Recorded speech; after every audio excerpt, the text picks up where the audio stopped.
Hello बच्चों, इस question को सॉल्व करना होगा हमें। देखो, जो क्वेश्चन है वो है एक गैसियस मिक्सचर कौन सी 16 gram of helium and 16 gram of oxygen. तो 16 ग्राम ऑफ हीलियम है एंड 16 ग्राम ऑफ ऑक्सीजन है। ठीक है, हमें सॉल्व करना है रेशियो सीपी बाई सीवी। ठीक है, तो पहले देखो, जो सीपी होता है, जो सीपी का फॉर्मूला क्या होता है, देखो सीपी इक्वल्स टू ए होता है N1 CP1 प्लस होता है N2 CP2 बाई कितना होता है N1 प्लस N2। और सेम हियर CV जो होता है, CV कितना होता है, वो होता है N1 CV1 plus N2 CV2 by N1 plus N2। तो इसका मतलब जो हमें CP and CP by CV solve करना होगा, CP बाई CV, वो कितना हो जाएगा, वो होगा N1 CP1 plus N2 CP2 by N1 CV1 plus N2 CV2। ठीक है, तो देखो जितना भी जो इक्वेशन है, हमें जो इक्वेशन मिला उस इक्वेशन में हमें क्या क्या अननोन है। अभी हमें पता नहीं कि N1 कितना है, CP1 कितना है एंड N2 कितना है, CP2 कितना है। ठीक है, सब कुछ हमें सॉल्व करना होगा। तो पहले तो हम इधर लिखेंगे हीलियम के लिए, हीलियम के लिए। ठीक है, और इधर हम लिखेंगे ऑक्सीजन के लिए। ठीक है, इधर हम लिखेंगे ऑक्सीजन के लिए। अच्छा, तो देखो हीलियम में जो नंबर ऑफ मोल्स होता है, इसका नाम अगर N1 अब बोलोगे, तो इसका जो नंबर ऑफ मोल्स होगा ये कितना होगा, N2 होगा। तो N1 कितना है, देखो N1 होता है, जो नंबर ऑफ मोल्स होता है वो कितना होता है, जो होता है गिवन मास कितना है ऑक्सीजन का 16। भाई एटॉमिक मास, तो ऑक्सीजन का जो एटॉमिक मास होता है वो 32 होता है। तो ए हो गया 1/2। ठीक है और सर उल्टा लिखा है मैंने, sorry, I am really sorry for that. हमें इधर तो हीलियम का सॉल्व करना होगा, सॉरी। तो देखो हमें जो हीलियम का सॉल्व करना होगा, तो हीलियम का जो गिवन मास कितना है, गिवन मास है 16, और इसका एटॉमिक मास कितना है 4 है।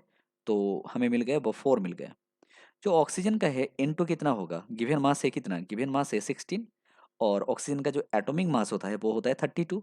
तो इसका मतलब हमें मिल गया 1/2। ठीक है और जो हीलियम होता है ये होता है मोनो एटॉमिक मॉलिक्यूल। सो मोनो एटॉमिक गैस के लिए जो डिग्रीज ऑफ फ्रीडम होता है वो कितना होता है, 3 होता है।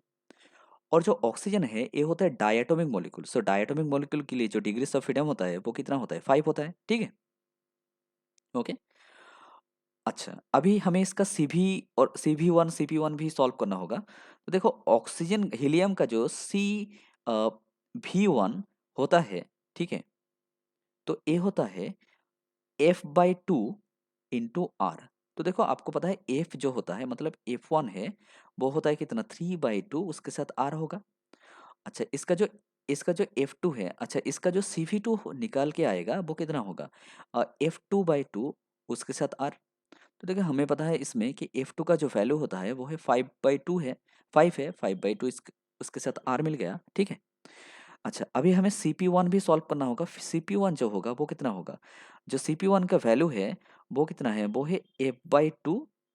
ठीक है, मतलब F1/2 उसके साथ 1 इंटू आर। ओके, तो अभी देखो इसका जो वैल्यू हमें मिल गया, F1 का वैल्यू कितना है, F1 का वैल्यू है 3/3। So 3/2 plus 1 into R, that will be कितना, 5/2। सो सिमिलरली हमें मिल गया CP2 जो मिल जाएगा। तो CP2 same here, same formula use करने से CP2 कितना मिल जाएगा, 7/2R। ठीक है, ओके। अभी जितना भी वैल्यू मिला हम इस इक्वेशन में सब्स्टिट्यूट कर देंगे। तो देखो जो हमें CP/CV चाहिए, CP कितना है, N1 CV1, इस इक्वेशन से N1 CV1। सो N1 कितना है, N1 है 4। ठीक है, अच्छा CV1 कितना है, देखो CV1 हमें मिला 3/2R। सो इधर लिखेंगे हम 3/2R। और सिमिलरली जो हमें N2 मिला, N2 कितना मिला, हमें N2 मिला 1/2। ठीक है, उसके साथ हमें CP2 मिला, CP2 कितना मिला, CP2 मिला ओह सॉरी सॉरी, हमें CP1 लिखना पड़ेगा ना, sorry I am really sorry. क्योंकि हम तो इधर CP लिख, we are writing here CP ना, so we need to put the value of CP। So देखो पहले फॉर्मूला को लिख दो, N1 CP1 plus N2 CP2 by N1 CP1 plus N2 CP2, ठीक है। अभी हर एक वैल्यू को हम इधर लिख देंगे। सो N1 का वैल्यू कितना है 4 है, और CP1 का वैल्यू कितना है 5/2 है, ओके।